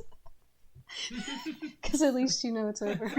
Please just stab me so many times that I don't have to bleed out. It kind of hurt to watch that he just stabbed him once and then left him. I will not lie. I think my favorite kill. My favorite kill probably in this movie is like the one that I find absolutely hilarious. It's the fucking scene where like a random guy just comes out of nowhere and just fucking hangs Becca like immediately. That was so funny. Like it was meant to be so serious too. Yeah, I don't think that she would, because it's not like there was like a really like a quickness about it. I don't think that she really would have died realistically. Like, it was so quick. Unless that I missed that there was, like, some jerk to it that I didn't see that would have, like, snapped her neck. I don't think that she would have died. I think in real life, that wouldn't have worked. They could have got her down. But that one was pretty crazy. It was so funny. It was so funny. Yeah, and then in the Crazies, I mean, most of the kills in both movies were just people getting shot. But, yeah. I'm Jamie Ebenezer. James Anthony. Let's get right to the numbers. The military guys are like going through a house, clearing it, or whatever. They're going through and like clearing all the people out of the houses, getting them all out. And there's like an old lady that's like knitting, and she starts stabbing this one with the knitting needle. Oh, right. And he's just like, oh no. He's like so loud about it, but it takes the rest of the song to find him, and then they're like, "Oh shit!" I thought that was in the '70s movie. Oh no, it is. Did I not say that? I thought I didn't remember if it or not. It was in the '70s one, yeah. Okay. I was like, what? That was the best kill in that one. Is what I meant to say. I meant to have said that in my head, and then started talking about how they were both gunshot ones. Understandable. Yeah. Not as cool as the pitchfork. Speaking of deaths, I think my I think like an interesting comparison this film, the remake has a comparison is the house fire sequence. Oh yeah. Because I think both kind of have their strengths. The original, like the house fire, is pretty much how the film opens, and I kind of like it. It's like the I opening like of the the opening a film. lot. I was like, okay, this is good. How do people say this one's not as good as the remake? And then I watched the rest of the Than the movie. rest of the movie. Yeah. Like the opening is just like everything the movie should be Yeah. chaotic, confusing, and just fucking like crazy. but yeah, but I kind of like how the remake is how it's kind of like a bait and switch where it's like the mom and the little boy hide in the closet, but it ends up being their death trap. Yeah. Because you think, okay, he's gonna open the door and he's gonna stab him. And then he locks No. it, and you're like, what? And the scene where like David and Judy arrive at the crime scene and And just like Judy's like the screaming house. at him.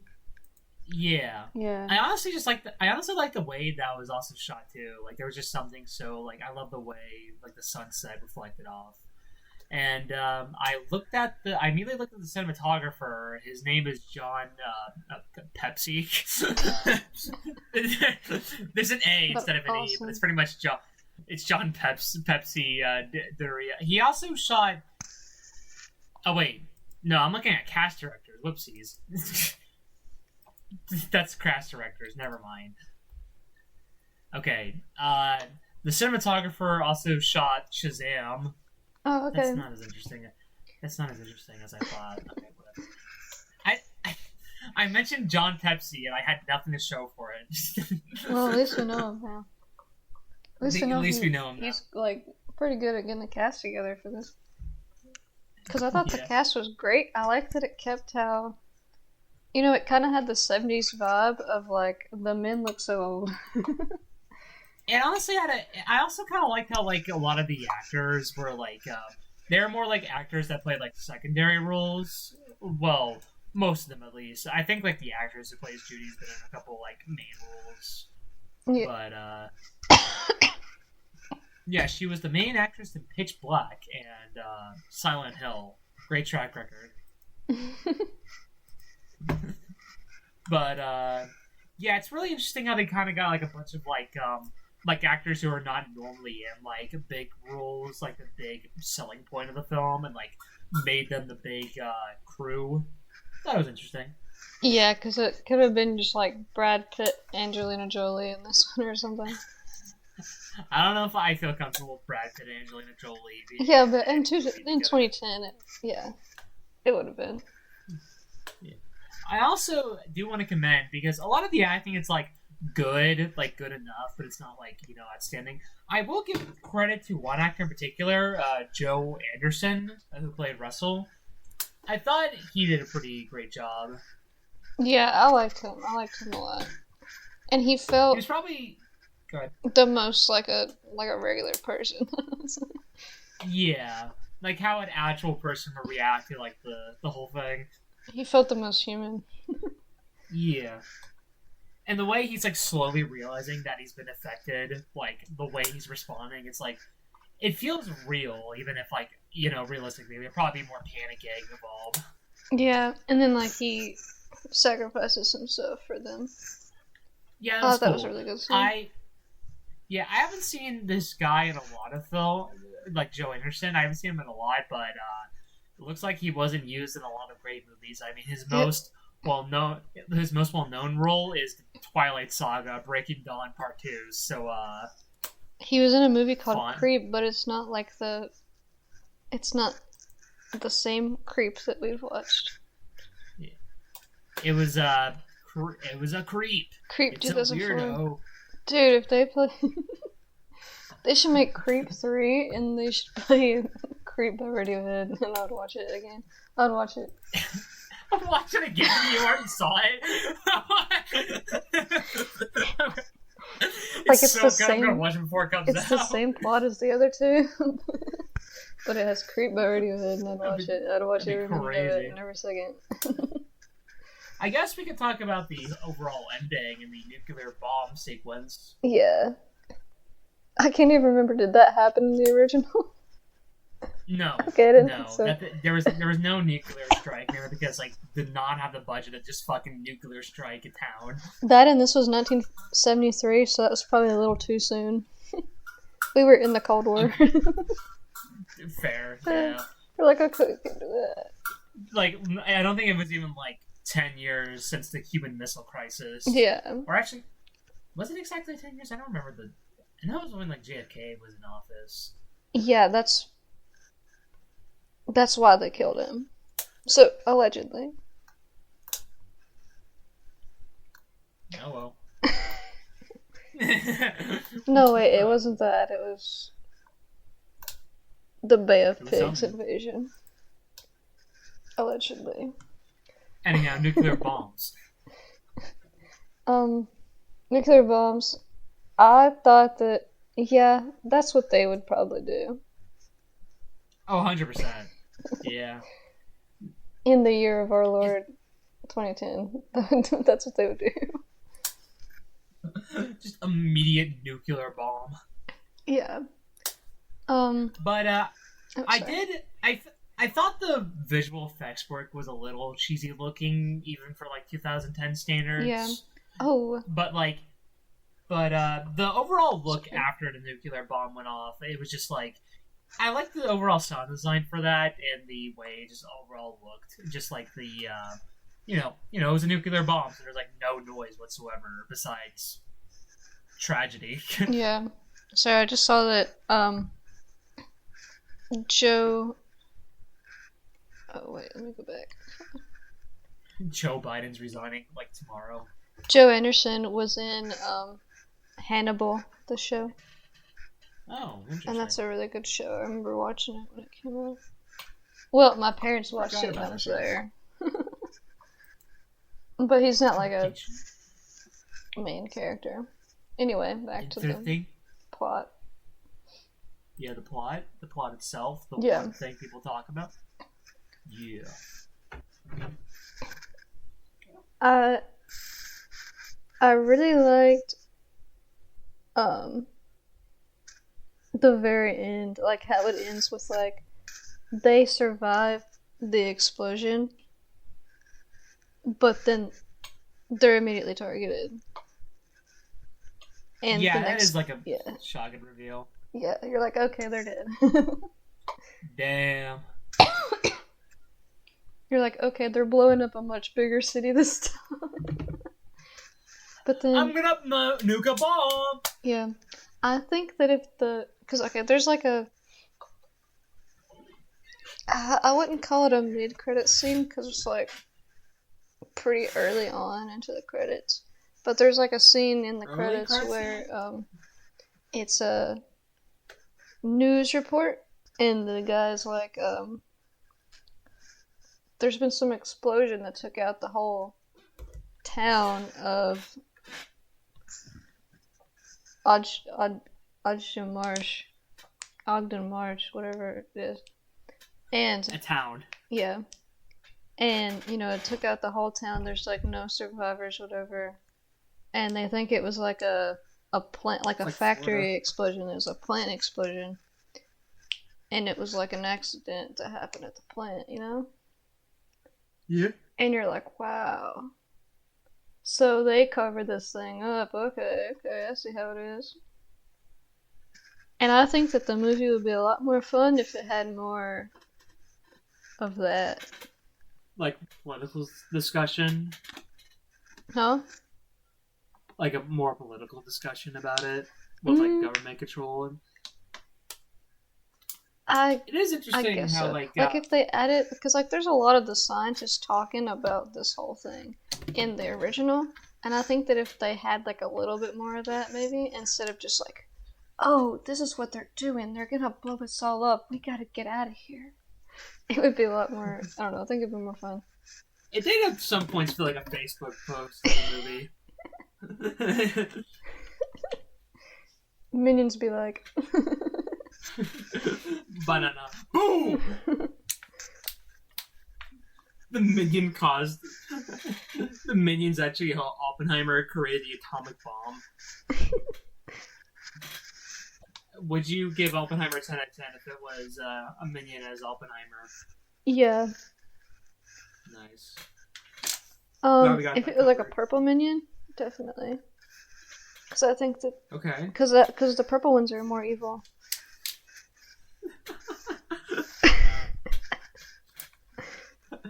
All right. Understandable.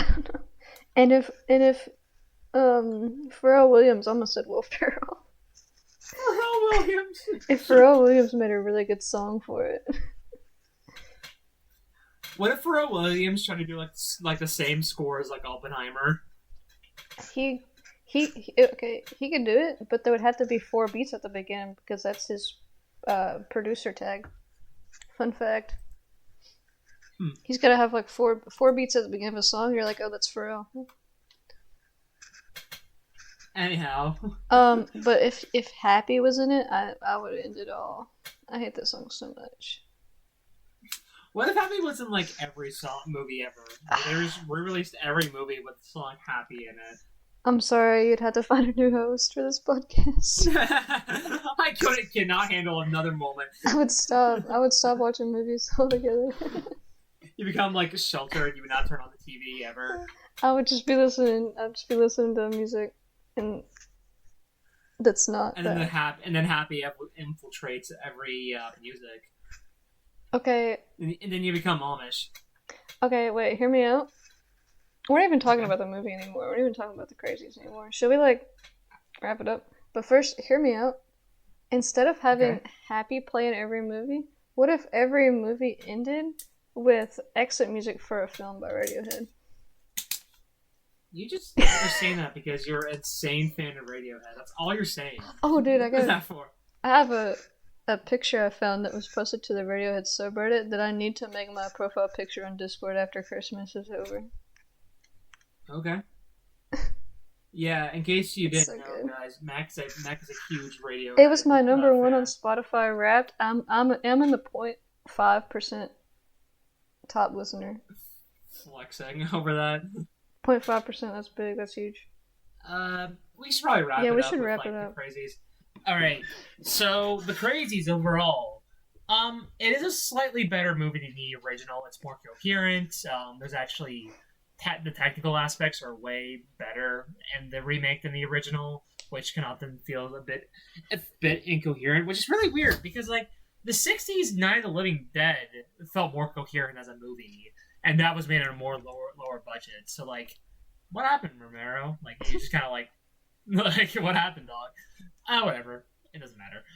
One hit wonder. Like, hey, watch it. I haven't even seen Night of the Living Dead. Yeah, that's what I mean. But basically, most of it is better than the original, but that's kind of all there is to it. It's a very bland, boring movie that has cool ideas and some good aspects about it, but besides that, really not my thing, and I doubt I'll ever like think about this film after we're done talking about it here. What about you, Mac? I don't think it's a movie that I would just like watch again, but like, I mean, if somebody like hadn't seen it and I was just like hanging out, I'd be like, oh, we could put that on, whatever. I do think that it was better than the remake was better than the original. It was definitely more cohesive. Definitely, 100%. Cause like I don't know, watching the original, I was kind of just like, it kind of fell apart. I don't know. Did not know what it wanted to be at points. There was like one point where David puts Judy in like this cinder block cage. Yeah.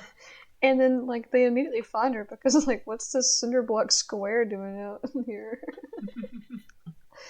And I don't know why they did that. I don't know. So yeah, I definitely think this one was better. It had like actual tension to it that makes you like at least like feel worried for the characters, even if you don't really care for them at all. Um, yeah, that's about it. It was alright. I would give it overall a 4 out of 10. It's not terrible, but it's not really that great. Yeah, I give it like a 5.5. A 5.5. Actually, Ooh. okay, a 5.5, but ranking it exclusively as like like for sci-fi movies, I would say it's like a 8 for sci-fi movies. Ooh. I don't like sci-fi movies Damn. very much. I was gonna say, like, that's not a good sign. I forgot you really do not like sci-fi movies. They're they're alright. It depends. There's good ones, but not usually. That is a very coherent way to say that. All right, we got the movies out the way. Let's ask each Oh, other a okay, ask us what question. questions. Yo. Oh no, I had a really And good one actually. I just forgot it for a second. okay, well, after that, we'll pick our next film picks and get it off of here. So why don't you go ahead, Mac? Ask your question. Okay, so like, um, is there like a YouTube film or like series that you think is like, um, that like holds up to the same level as like an actual like big budget film production? I recently watched this one YouTube film. It was directed by Joel Haver, called "It Just I've heard Takes of him. Time." Um, his he is kind of doing this thing where he's like trying to make a movie like once every month for like the entirety of 2024. Which by the time this gets uploaded, is pretty the challenge is pretty much over. I think. I don't know. I don't really know. But anyhow, when I watched that film, because a friend of mine was telling me that it was really good and I needed to watch it, I think it looked like a really professional, like indie movie, like something like A24 would like pick up or something. Like the camera, the cinematography, and how everything looked like straight up like a movie, not even like a YouTube movie, just like straight up. And a lot of it just felt like what you would find like at a Sundance Film Festival, like very indie film. So I thought that was really interesting. Just like that film, it just takes time. I really need to see more Joel Haver films. I want to watch this one film called "Pretend That You Love Me."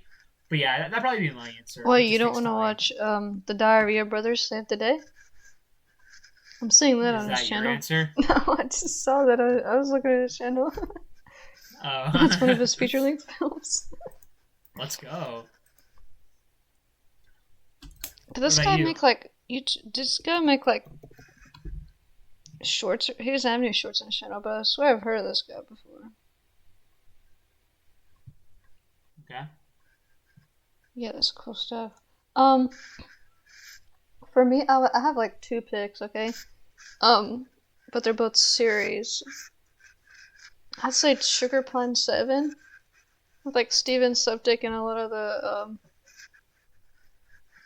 what is his name? James DeAngelis, Kib. His name's Kib, I think. That's such a good series. They made a short Okay. film, but like we watched it and it was not as good as I remember it being. What is it? The Woods. It's called. Or like they go What? party in that like cabin in the woods and then that like Oh, demon yeah, it was monster just called thing. The Woods. Yeah, the woods. I think it was just called The Yeah, it's Woods. like 32 minutes long, I think. I don't know. I Yeah, it's remember pretty it. short. But that was like it was good, but it wasn't anything special. But like the series, ooh, it was like a lot of it's just like filler, like silly vlog type stuff. But a lot of the finales are like beautifully shot, beautifully edited. Like the coloring is so nice. Like they knew exactly what they or like they accomplished exactly what they had in mind whenever they like set out to make them. So I'd recommend watching that. But there's like so many episodes. And then the second one would be Video Game High School because that's just really fun. I love it. Oh, yeah, you talk about that all I the do. time. I mentioned it like today or yesterday, but I feel like you mentioned it a lot more. oh, it was the other day where I was talking about the law. Yeah. The Wall. The Law. The Wall. But it's made by Freddie Wong. He's like the goat of YouTube. Alright. Rocket jump. Yeah. Alright, so my question is there an actor or actress you feel is either overhyped or underappreciated? An actor? Like, just like an actor overall, like that you think is either overhyped to hell or underappreciated. Like, nobody talks about them despite them being great. Well, I feel like overhyped is easy because that's just The Rock. I was going to say Ryan Reynolds.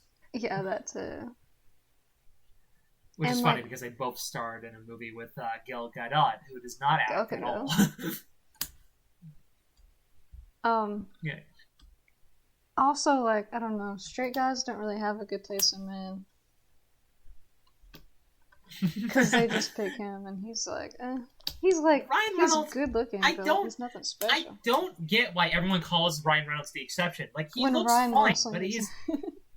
Yeah, Ryan Gosling, he looks greasier, which makes him more sexy looking. Yeah. Welcome to my TED Talk.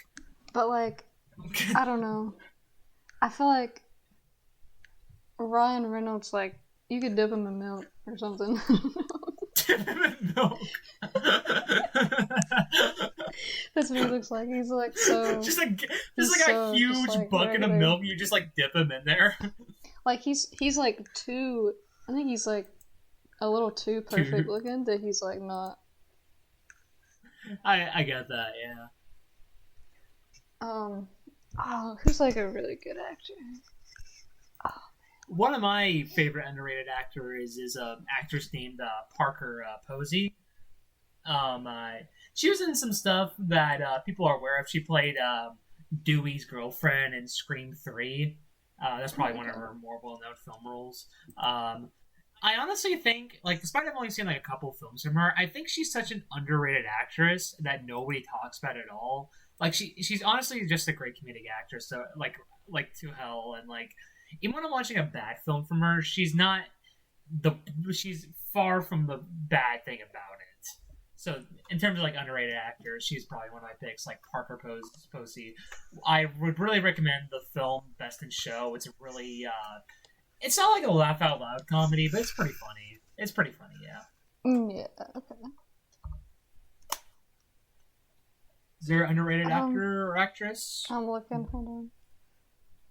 Keep looking, at my letterbox. scavenger. That you haven't updated since 200 BC. Well, no, but like I have what's good on there. Oh shoot. What's good, bitch? That caught me off guard a little bit. Oh, I know who. What is it? Mark Duplass. Duplass? Mark Duplass. I feel like he plays Joseph from Creep, the main guy. He mainly just does like little like well, not like little. He does more like director producer stuff, but I think he's really good. I've seen him. There's a couple of these films that like I've heard of that he's in. Interesting. All right. Well, why don't we get into the next film picks and get the fuck out of here? Like I'm trapped in this fucking cage, and all I have to talk about is movies, and then I can leave the dungeon. Yeah, and Jesus Christ, and I have to like go soon. So. Yeah, all right. Yeah, we should probably wrap it up, eh? All right. So, do you have your next film pick in mind, Mac? Oh, I'm still looking. Let me see. Well, I can say mine. Yeah, you go first. I feel like I always make you go first. No, you usually go first. Anyhow, so basically, I decided for a fun contest. You know, this episode I picked like the oldest movie we talked about so far. So why not talk about the latest movie we talked about so far? Released, well, by the time this gets uploaded, it'll be last year, but released in 2024. It's a short animated film. Like, I don't mean like a short film, but like it's a pretty short movie overall, called Look Back, released in 2024. I've heard really, really good things Okay. about it. It's pretty easy to access online. It's really short, like I think it's like pretty much like 60 minutes. But I feel like it'd be kind of interesting to talk about. I like So this. yeah, It that's looks gonna like really good. I like that show. Yep. Look Back is my pick. Hmm. Oh man, I don't. Well, you're now listening to the segment of Mac deciding what movie she's gonna pick. Hmm. Hmm. While you're here, this podcast is sponsored by nothing, but I'm gonna it's go. sponsored. Oh, What's eating Sure pick. over grape? Oh, okay. 'Cause I heard You've that talked that- about. I heard that it was good. I don't know. You did talk about like picking that at some point, so yeah, nice. Yeah, I figured I should pick one from the section of my list that's listed for the podcast, and not just like another one Yeah. from the Halloween. Maybe Like, actually, yeah, I picked the ones that's like telling you, "Hey, fucker, pick me." it's like one of Leonardo DiCaprio's first movies. Yeah. Do you think that's what set him off to be like a weirdo like that movie? What? Because he had to like pretend to be disabled. I guess. How to act disabled, and From now what he I've likes seen, he did 25. like a really good job. Now I he was like, likes wow. women below the age of 26 and Maybe is a he huge disabled environmentalist. himself as like a He got method really acting authentic for the role. thing. Yeah. Oh, it's got Juliette Lewis, my queen from Yellow Jackets. It's got John C. Reilly. All right. I didn't Well, know we got this. the things picked, and yeah. Thank you to everyone who listened to this little episode today. Well, it's not really a little episode; it's 2 hours long, but blah, blah,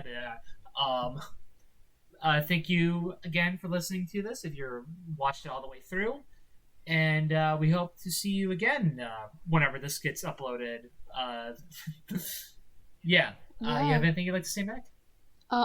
Um, I'm excited to watch Look Back. It looked really cute. I really liked our show. And, All right. yeah. Can't wait for you guys to, like, check out these movies for yourself. Check out the Cranes Are Flying if you're gonna watch any of them we're talking about. Yeah. Don't really bother with the Crazies. You can watch the spoiler part for it even if you haven't seen it. Don't watch movies ever. Just watch the kill counts for them. It's like the same thing. Don't. I fucking hate people who say that. Okay, honestly though, Okay. like if I know I'm not gonna watch it, I'm not gonna like watch it and then watch the kill count. I'm just gonna watch the kill count. Understandable, But if it's like, one that still. actually I want to watch, I'll actually watch it. And I Well, think that's what you should do with this podcast too, because like, I get it. Some movies you just don't want to watch.